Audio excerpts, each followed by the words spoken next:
प्रिय विद्यार्थियों, मां doctor Meena Aswani, associate professor, Samrat Prithviraj Chauhan, government college Ajmer. पाण BA पार्ट 3 जो फर्स्ट पेपर करे रहा हुआसीं। उन में शाह लतीफ़ शुरू करे चुका हुआसीं। लतीफ़ी लात जेको शाह साहिब जो किताबु आहे, इहो तव्हांजो 20 नंबरनि जो BA पार्ट 3 में रखियलु आहे। त इन मां पाण 2 पार्ट करे चुका हुआसीं। शाह साहिब जी हयातीअ जे वाक़िअनि जे बारे में भाग फर्स्ट ऐं भाग सेकेंड, ऐं उनखां पोइ पाण शाह जी शख़्सियत ते चैप्टर शुरू कयोसीं। त शाह जी शख़्सियत जे बारे में कुझु बिंदुनि जो हिन लतीफ़ी लात में तव्हांजो बयानु थियलु आहे। ऐं अगरि तव्हांखे वधीक डिटेल में खपे त शाह जो रसालो MA प्रीवियस सिंधीअ में जेको असां पढ़ाईंदा आहियूं, उन में शाह जा पूरा 30 सुर रखियल आहिनि। ऐं वधीक रेफरेंस जे लाइ तव्हां उहो किताबु पिणु कम में आणे सघो था। त हिन में जेको आहे शाह जी शख़्सियत जे बारे में जेको तव्हांजो सुर हिन में लतीफ़ी लात में 4 सुर रखियल आहिनि। त हिन जे शाह जे बारे में बि तव्हांजी हयातीअ जे बारे में, शख़्सियत जे बारे में क्वेश्चन ईंदा आहिनि। ऐं अॻियां जेके हिन जूं जेके मेन पॉइंट्स हुयूं उहे मां तव्हांखे ॿुधायूं। त शाह साहिब जे हयातीअ जे वाक़िअनि जे बारे में, पोइ शाह जी शख़्सियत, शाह जी शख़्सियत जे बारे में जेकी पहिरीं जेके हिन में मुख्य बिंदु अचे थो हिन किताब में, उहो आहे शाह जेको आहे उहो मुहिब वतन, माना पंहिंजे वतन सां प्यारु कंदड़ हो।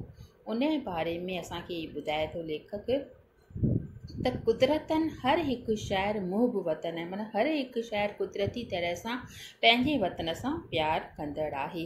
शाइर जी दिलि निराले क़िस्म जी आहे, नज़र निराली, परख निराली, जंहिं करे आम चीज़ुनि खे बि आला कयो छॾे।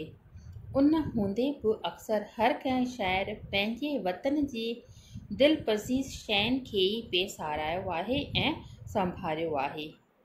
किन पंहिंजे देश जे पहाड़नि ऐं माथिरियुनि खे, त किन ढंढुनि ऐं नदियुनि खे, किन बाग़नि ऐं बुस्ताननि खे ऐं गुलनि बुलबुलनि खे, त किन चंडोल ऐं ॿियनि राॻींदड़ पखियुनि खे। मगर उहो शाह ई हो जो सरापा सचो मुहिब वतन हो, जंहिंखे वतन जूं ख़सीस ऐं ख़सीस शयूं बल्कि ज़ाहिरी अणवंदड़ चीज़ूं बि प्यारियूं हुयूं, सेब हैरानीअ जे हद ताईं। सिंधड़ी वेचारी जिते वारी पई वसे, जिते न सिरो न सनोबर न गुलिस्तान न बूस्तान, जिते रुगा किरण ऐं कोंडरा, कांडेरा, लाहा ऐं ॼार, इहे सभु जे आहिनि गांव जी वस्तुनि जा नाला आहिनि।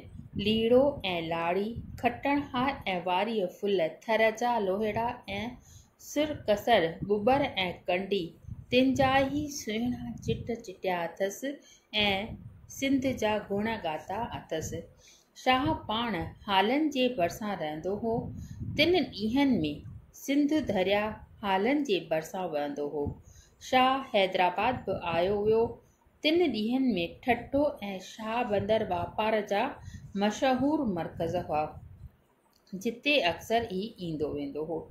सखर ऐं रोहिड़ीअ बि वियो, जे दरिया जे कप ते वसण वारा टुकरा हुआ। उन हूंदे बि शाह पंहिंजे शहर में उन्हनि जो नालो बि न वरितो आहे।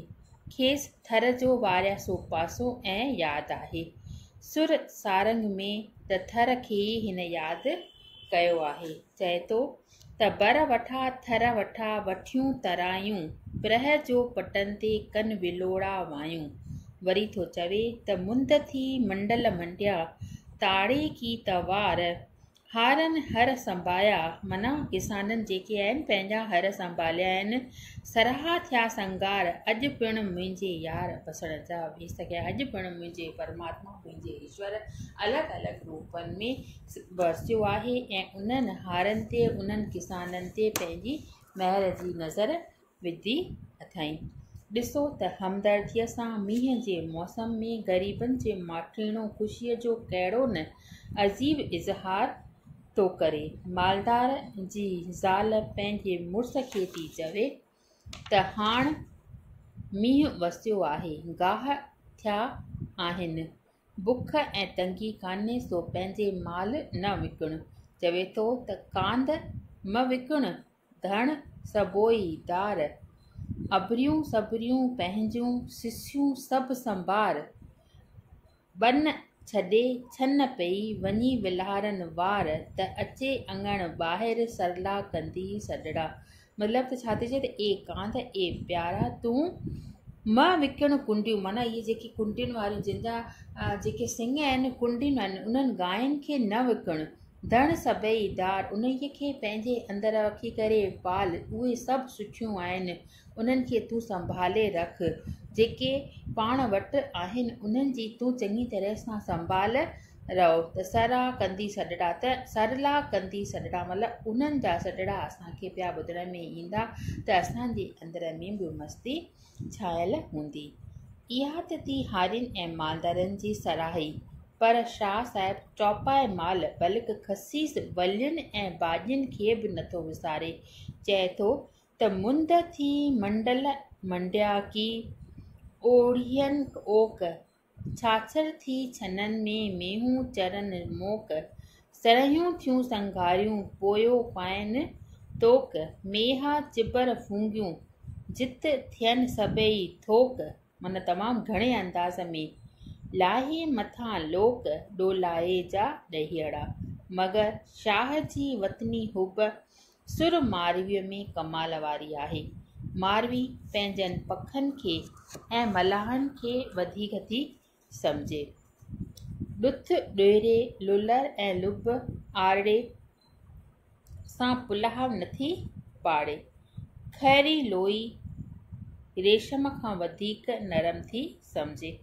मारवी मलीर खे पाक पट थी सॾे, बरसाति जे पाणीअ खे आब हयात थी सम्झे। वणनि ऐं जॻहियुनि खे अॼोको ओताक ऐं पंहिंजे वतन वारनि जी मिसकीन रहणीअ जो कहिड़ो न आला इज़हार थी करे। चए थी त पलर पियण ओछण उन जिन जा पेर मथे पट पाक, वेहण वराकनि में उन जी अजोखी ओताक।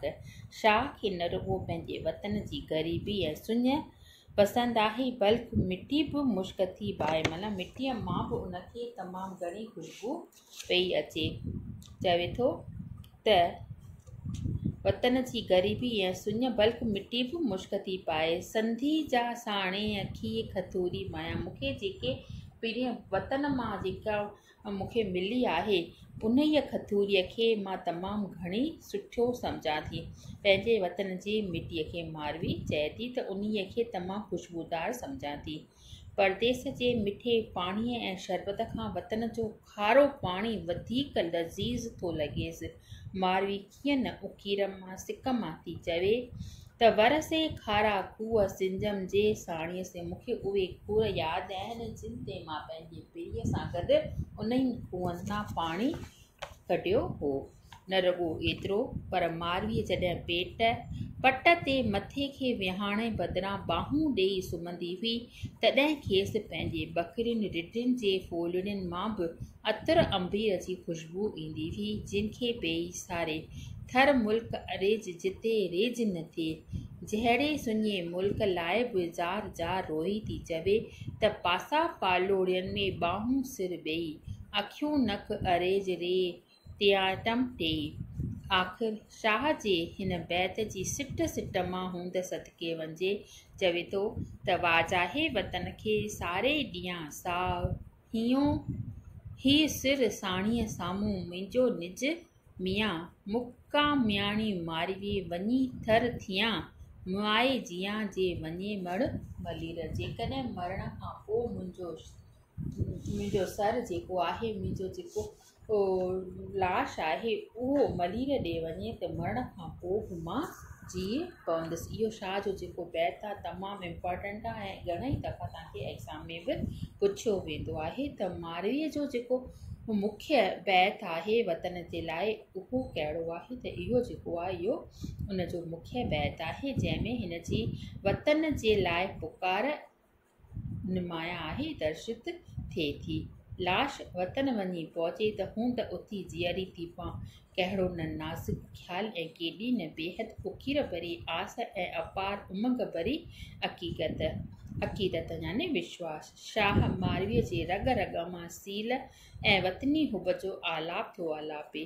सच त कमाल करे चुको आहे। अहिड़ो मुंहुं वतन शाइर जेकस दुनिया भर में मुश्किल मिलंदो। त इहो थियो जेको आहे शाह जो मुल्क जे लाइ प्यार मुहिब अल वतनी।